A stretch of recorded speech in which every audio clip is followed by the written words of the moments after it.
18장 24절에서 28절입니다. 26절까지 읽습니다. 알렉산드리아에서 난 아볼로라 하는 유대인이 에베소에 이르니 이 사람은 언변이 좋고 성경에 능통한 자라. 그가 일찍이 주의 도를 배워 열심으로 예수에 관한 것을 자세히 말하며 가르치나 요한의 침례만 알 따름이라. 그가 회당에서 담대히 말하기를 시작하거늘 브리스길라와 아굴라가 듣고 데려다가 하나님의 도를 더 정확하게 풀어 이르더라. 아멘. 오늘 하나님께서 저에게 문득 이렇게 말씀이 팍 떠오르게 하는 게 뭐냐? 한계입니다. 한계라는 이 두 자를요. 이걸 탁 떠오르게 하시는 거예요.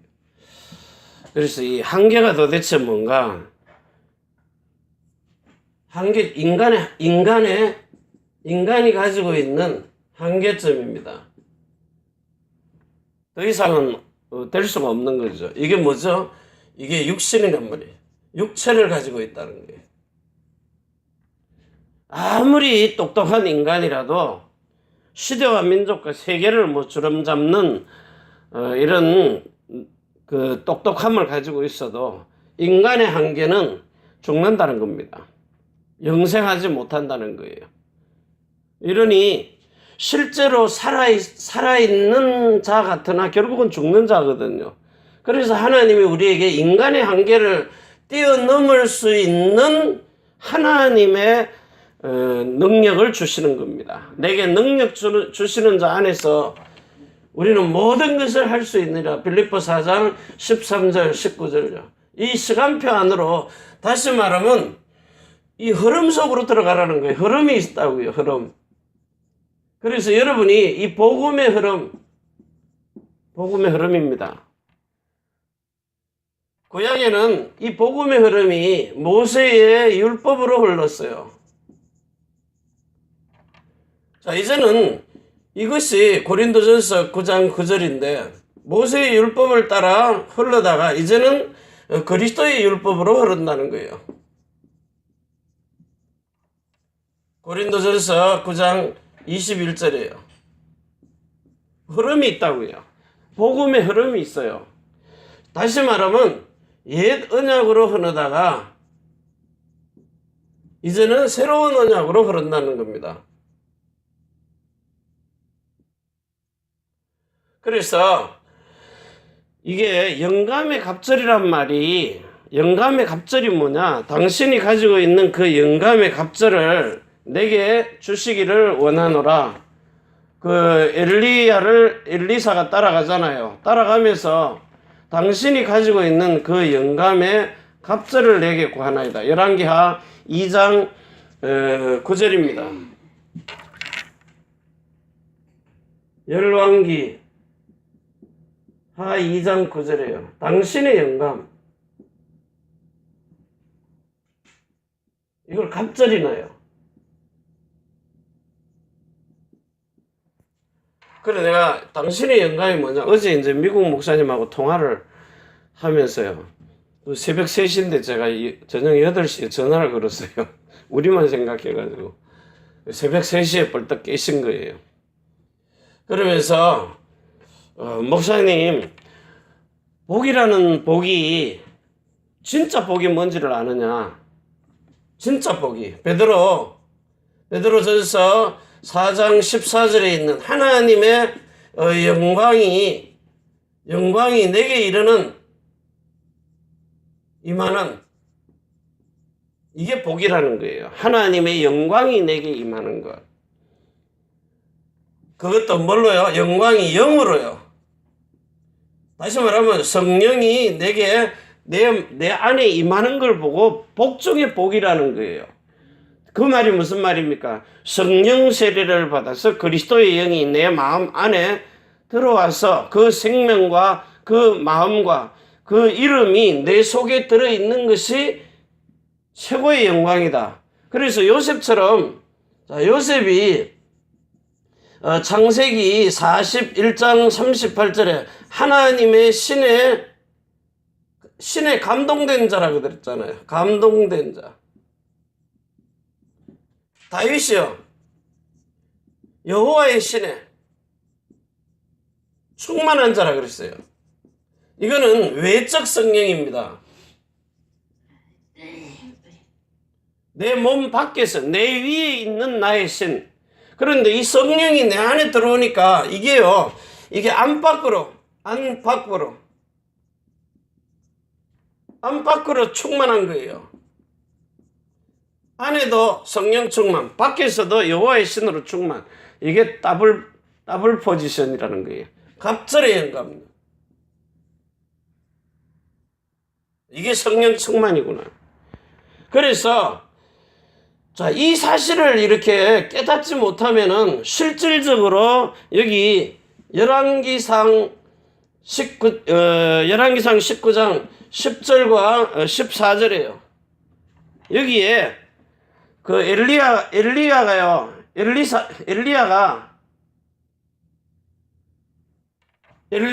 열심히 특심이란 말이에요. 열심히 특심. 이 말이 무슨 말이냐? 열심히 특심이란 말이 로마서 10장 2절에서 3절에 자기 열심이라는 거예요. 내가 여호와께 대하여 열심히 특심하오니, 그런데 결국은 뭐예요? 죽기를 강구하잖아요. 그러니까 이제 한계가 오는 거죠. 그래서 오늘 이 시간에 여러분이 진짜 인간의 한계를 제일 절실하게 느낀 사람이 누구냐? 사도 바울입니다. 사도 바울. 어디 있어요? 로마서 7장 12절에서 21절 한 법을 깨달아가지고 24절에 정말 내가 하나님에 대한 열심으로요, 특심이었는데 이제는 내 한계가 와버리는 거예요. 이 사망의 몸에서 나를 건져낼 자가 누구냐? 내가 그렇게 열심으로 특심으로,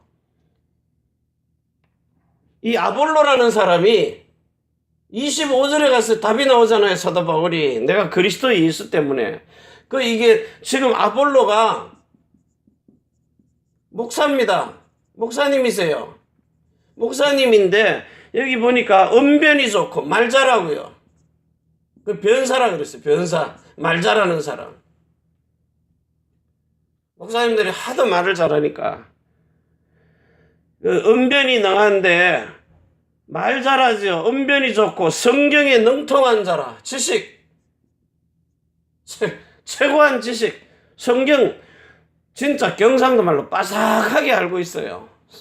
성경에 능한 자라. 그가 일찍 주의 도를 배워 열심으로 특심하고 예수에 관한 것을 자세히 말하며 가르치나 요한의 침례만 알따랍니다. 요한의 침례. 요한의 침례가 뭡니까? 마태복음 11장 11절에서 13절요. 세례 요한의 한계. 자기의 사역은 율법의 마침이 돼야 돼요. 그 율법의 마침, 율법이 뭐예요? 정죄하는 거잖아요. 헤로데 그 동생 이렇게 헤로디안가요? 동생의 아내를 헤로드 형이 취해가지고 아내를 삼아버린 거예요. 그러니까 자기는 예수 그리스도를 만나고 나면 자기 사역은 끝난 겁니다. 회개하라 이러면서 물세례 주는 게 끝이에요. 예수님한테 머리에 손을 얹고 그 침례를 줌으로 세례 요한의 사역은 끝난 겁니다. 그런데 끝난 사역을 가지고 율법을 가지고 그 왕을 보고요, 정죄를 해버려요. 네 아내를 취하여서 동생의 아내를 취하여 네 마누라 삼는 거, 그거 합당하냐? 틀린 거다 이 말이에요. 사회 정의를 구현한 겁니다. 그러니까 죽어버리잖아요. 살려놓으면 예수님의 사역도 이게 맞니 저게 맞니 이러고 따질 사람이거든요. 그래서 세례 요한의 세례만 안다 이 말은 인간의 한계란 말이에요. 그래서 아무리 막 회당에서요, 무식하면 용감하다고 담대하게 회당에서 말하기를 시작하거늘 자기가 아는 지식이 최고인 줄 알고요, 열심히 합니다. 그러다가 한계에 딱 부딪힌 거예요. 그 브리스길라 부부가 데려다가 예수 그리스도에 관하여 하나님의 도를 더 정확하게 가르치더라. 그러니까 오늘 여러분이 이 요한의 세례라는 말은 진짜 모르면은 그냥 모른다 그러면 되는데 이게 똥배짱이라 그래요. 모르는데 더 담대해 버려요. 고수도 치보다가 분명히 이게 한 컵밖에 안 왔는데 광땡 잡아지고 있는 사람 보고 얼마나 돈을 확실하게 여기다가 막 10,000원짜리 내든가 10만원 내겠다. 저 사람도 광땡 잡았으니까 얼마 내겠다는 거예요. 나도 10만원 내겠다. 나중에 50만원 내겠다 하고 팍 내니까 자기도 내야 나중에 100만원 내겠다 하니까 저게 내보다 더 센 걸 그냥 광땡이 아니라 쓰리 광땡인가 뭔가 내보다 더 확실한 거 잡았구나 하고 제가 자기 풀에 꺾여가지고 자기 한계를 딱 느끼고 이러다가 다 뺏기겠구나 하고 툭 놔버리는 거예요. 그래 놓고 이제 자기도 광땡 잡았으니까 자 까보자 이래 뒤집어 보자 탁 뒤집어 보니까 이거는 그냥 한 컷 잡았는데 자기는 광땡인데 네가 그럴 수 있느냐고. 왜? 도박 자체가 사기꾼인데요. 남을 속이고 따먹는 거 아닙니까? 그러니까 이 배짱 내밀어 버리는 거예요. 그러니까 정품을 가지고 있는 사람이 와가지고 진짜 복음을 전하니까 그제서야 겸손하게요. 그래서 오늘 이 시간에 정말 여러분들이 이거 꼭 여러분 명심하셔야 돼요. 이거는요 명심입니다. 이사야 29장 이사야 29장을 펴보세요. 이사야 29장. 자, 여기 9절부터요. 29장 9절부터 14절까지요. 13절, 14절. 자, 여기 보면 9절에 너희는 놀라고 놀라라. 너희는 소경이 되고 소경이 되라. 그들의 체함이 포도주로 인함이 아니며 그들의 비틀거림이 독주로 인함이 아니리라. 대저 여호와께서 깊이 잠들게 하는 신을 너희에게 부어주사 너희 눈을 감기셨음이니 눈은 선지자요 너희 머리를 덮으심이니 머리는 성견자라. 그러므로 모든 묵시가 너희에게는 마치 봉한 책의 말이라.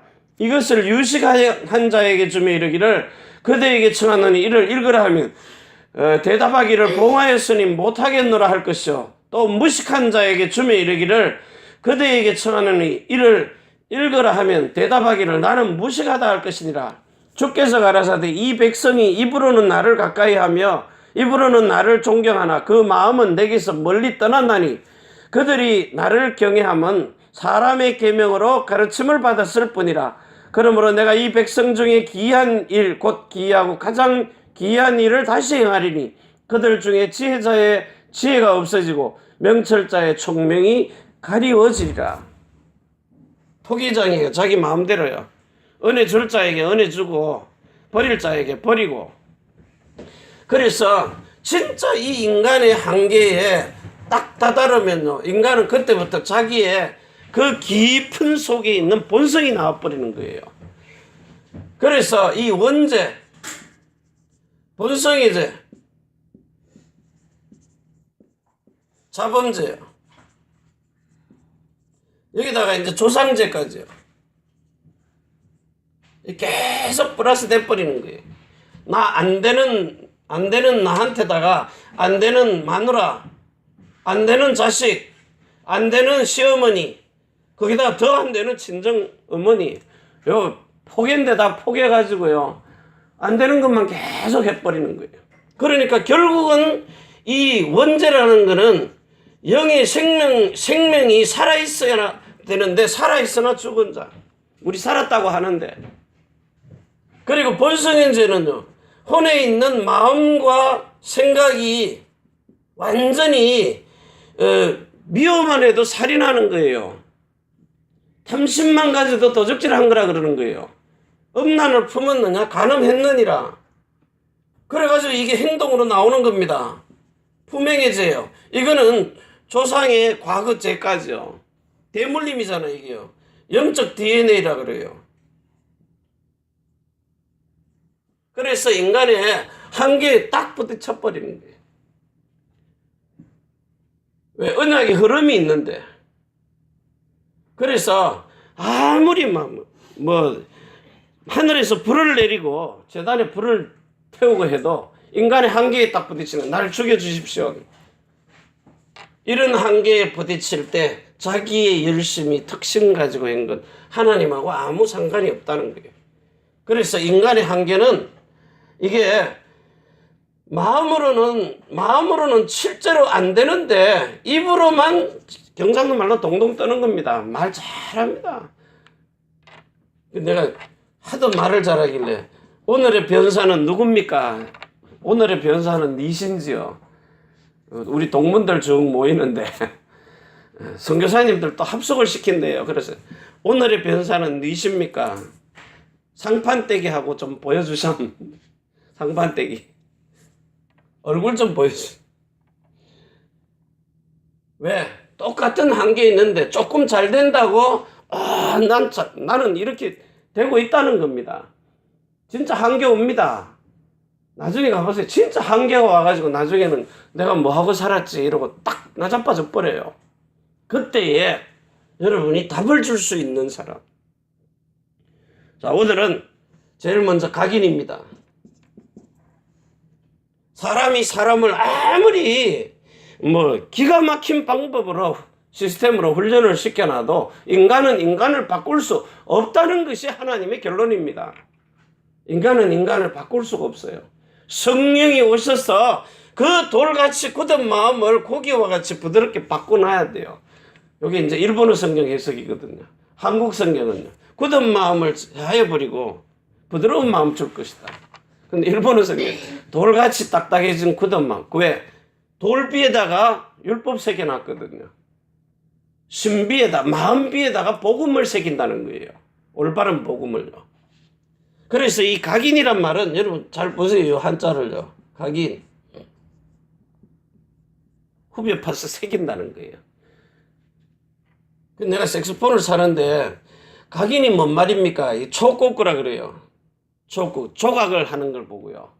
촉구구가 뭐냐고 내가 말 뜻을 모르니까 촉구구가 뭡니까? 이랬더니 동경에 촉구구 됐어 그래요. 촉구구가 뭐냐고 몰라서 묻는데 우리말로 조각이라 그러면 되는데 이게 조각도 칼 가지고 후벼서 파서 새기는 거예요. 그래서 색소폰에 보면 그 문양을 이렇게 단단한 이 금속을 가지고 막 후벼 파서 새기는 거예요. 그걸 보고 각인이라 그래요. 그래서 여러분 속에 영원한 생명이 각인되는 겁니다. 이 생명은 하나님의 것이에요. 하나님의 것. 이게 위에서 주시는 겁니다. 하나님의, 너는 땅에서 난 생명이 아니고 하늘에서 난 생명이다. 지금부터는. 하나님 생명. 이 생명을 받아가지고 이제 여러분들이 정말 예수는 그리스도, 하나님의 나라, 성령 충만을요. 성령 충만이 뭔지를 이해를 하고 해야 돼요. 그냥 은사 주거나 방언 주는 거 아닙니다. 성령 충만이란 말은 예수 영접하면은 이건 은사가 나타나요. 방언도 하고 하나님의 음성이 귀로 들린다니까요. 영접만 해도요. 영접해가지고 거듭나기만 하면은요. 여러분이 이렇게 그리스도로 거듭나는 겁니다. 영의 생명이 허물과 죄로 죽었던 생명이 살아나 버리는 거예요. 이 영접을 사람들이 잘 이해를 못해요. 이 영접. 여러분이 예수님을 영접을 하면은 원래 창세기 1장 26절에서 28절요. 이게 육신으로도 얼마든지 성공할 수 있어요. 지배하고 정복하고 다스리라 그랬기 때문에. 그런데 창세기 2장 7절에서 요 16절 17절에 보면 9절에 있잖아요. 선악을 알게 하는 나무. 하나님이 예수 그리스도를 통하여서 하나님이요 이 생기를 불어넣으시니 생명이 된지라. 생기. 그 코에다가 하나님의 숨을 불어넣으시니 그 말이에요. 사람이 영적인 존재가 되었다는 겁니다. 근데 이게 지금 창세기 3장 1절에서 14절에 뱀에게 속아가지고 이 생기를 불어넣었는데 살아있는 혼입니다. 살아있는 혼. 살았는 혼을 불어넣은 거예요. 그래가지고 16절에 이걸 영생하는 하나님의 생명으로 먹어야 이게 영원한 것이 되는 겁니다. 영원한 것. 그런데 이 생명나무를 먹으니까 네가 네 마음대로 먹으라 그랬어요. 영어 성경에도.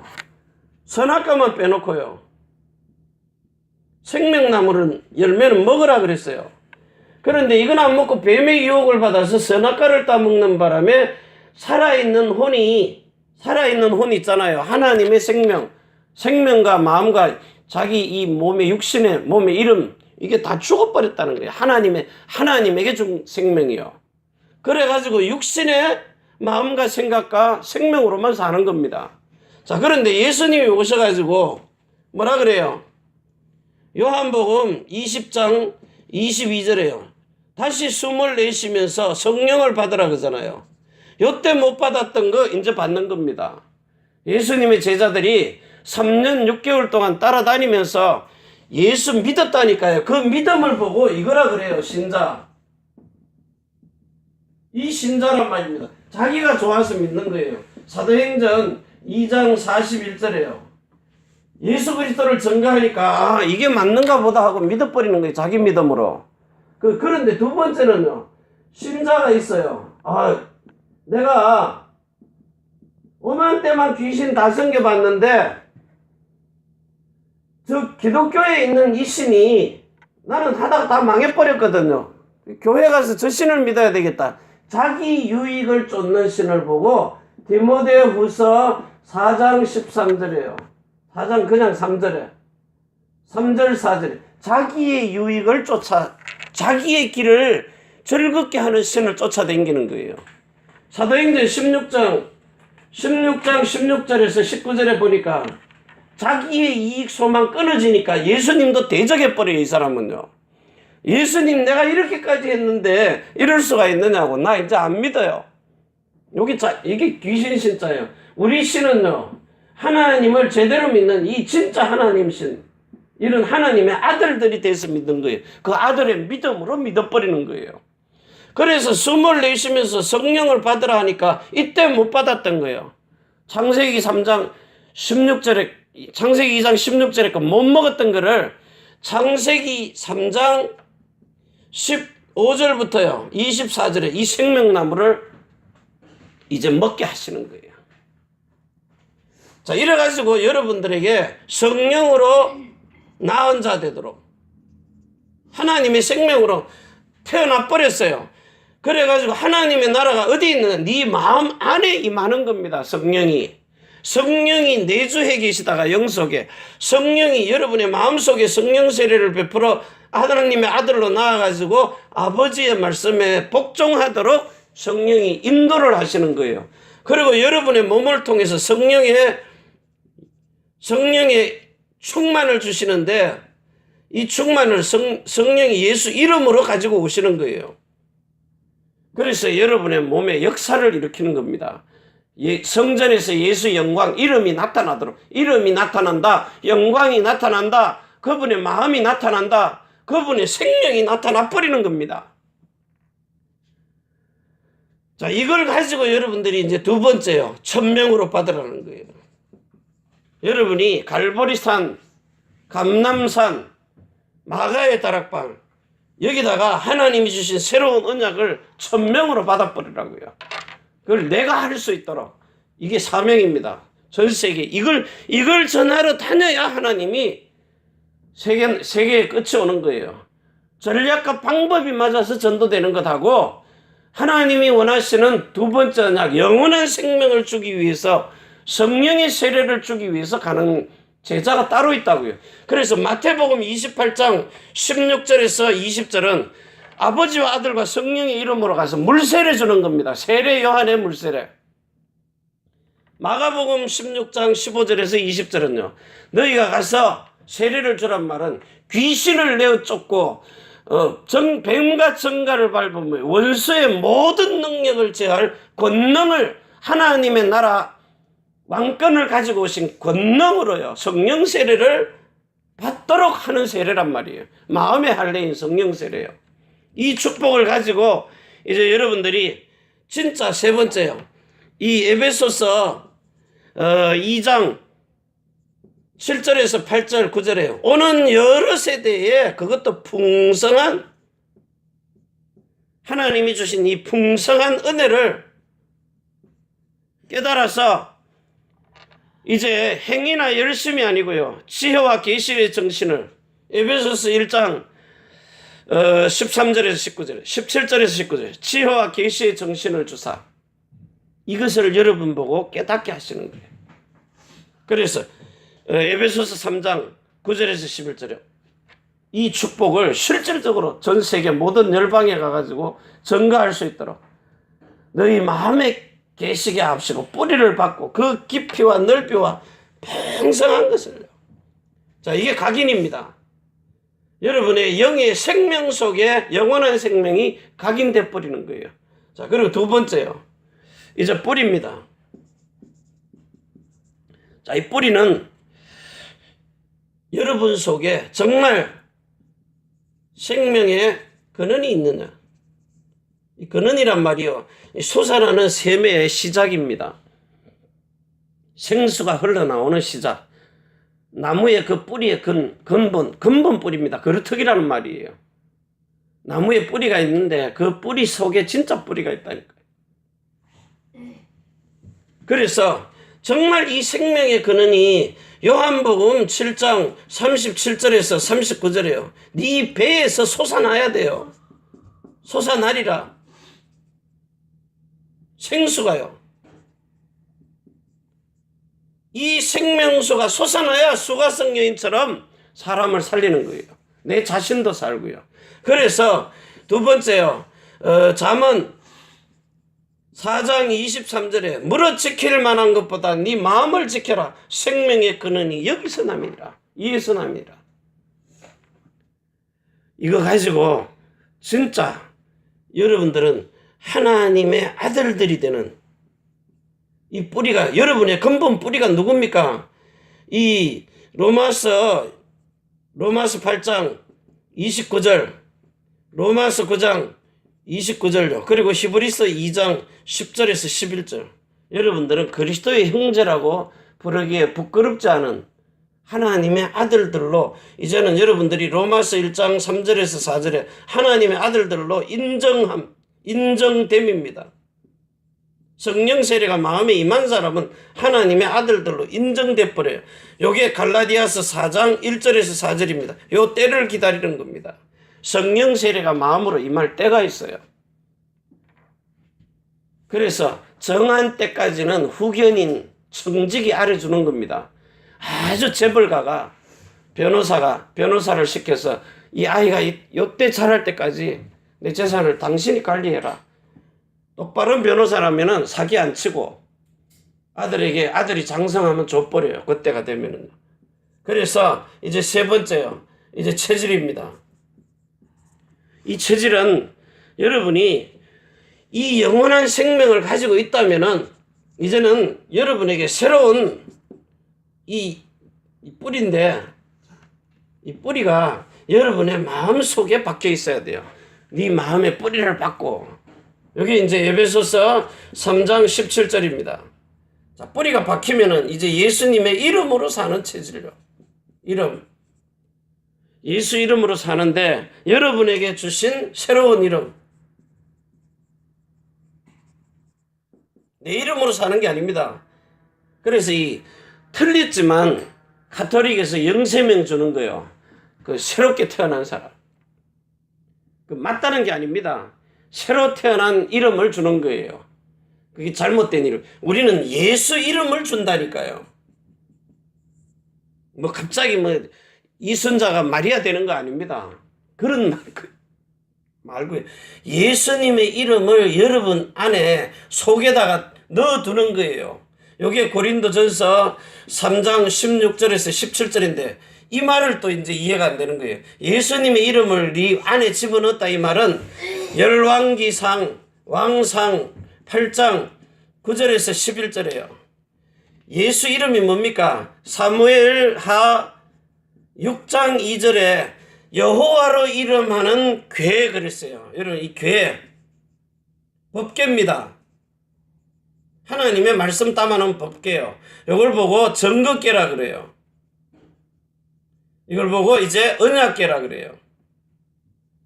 돌판에다가 새기는 걸 보고 하나님의 법이라 그래요.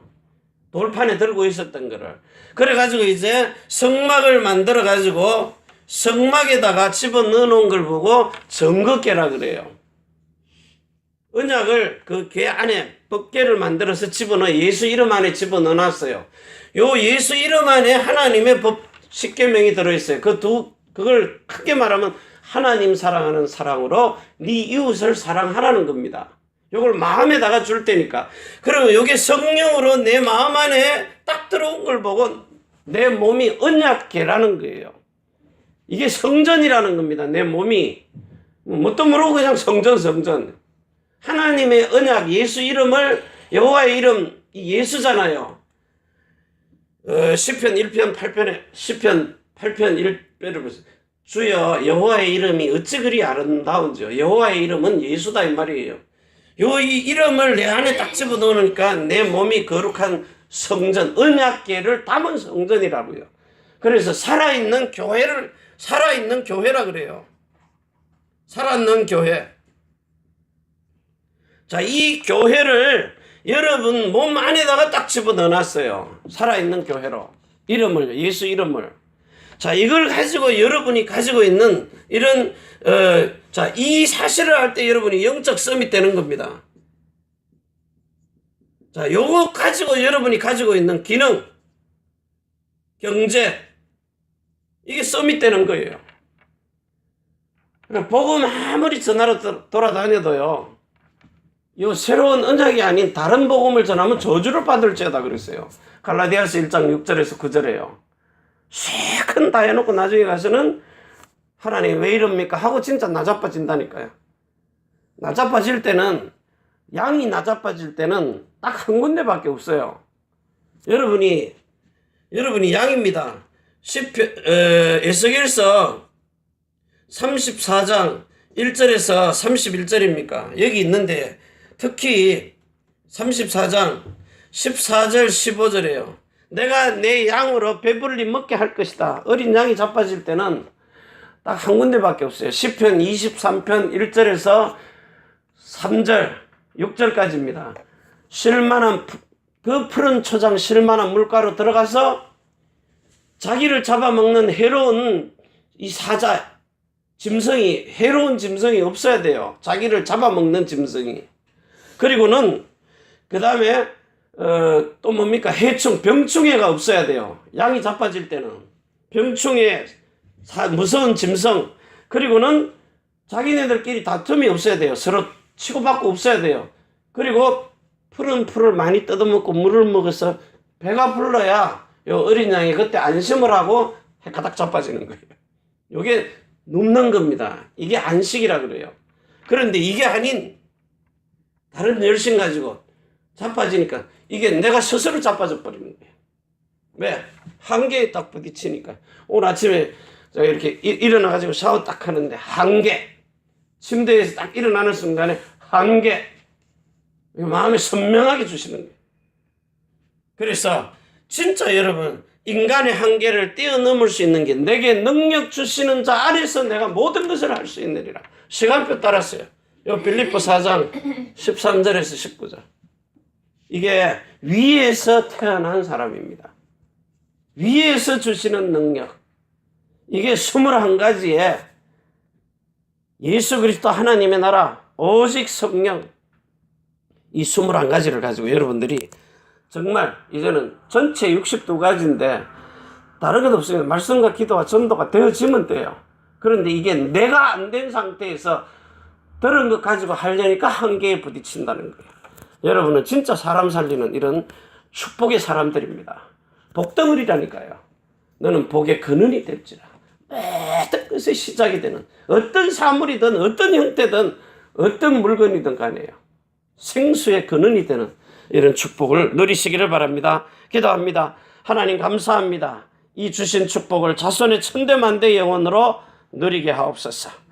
이제는 하늘과 땅의 모든 것을 가지고 우리를 자손의 천대만대 영혼으로 축복하시는 주 예수 그리스도의 은혜와 사랑과 성령의 충만하심이 천지의 주제가 되신 하나님과 사람이 소통할 수 있는 교회, 우리가 살고 있는 이 일본 땅 오사카 고베와 대한민국 서울 경기도 안양, 특별히 경주에 또 우리의 태어난 조국 중국 대한민국 일본국 위에 우리 렘넌트들과 남편이 하는 일들과 성도의 모든 사업장 위에 우리가 선교할 미국, 유럽, 중국, 홍콩 땅 위에 또 전 세계에 복음 전하는 선교사님들과 그 선교사님들의 자녀들 머리 위에 주 예수 그리스도의 축복과 평강이 지금부터 영원까지 항상 함께 있을지어다. 아멘. 주 예수여 오시옵소서.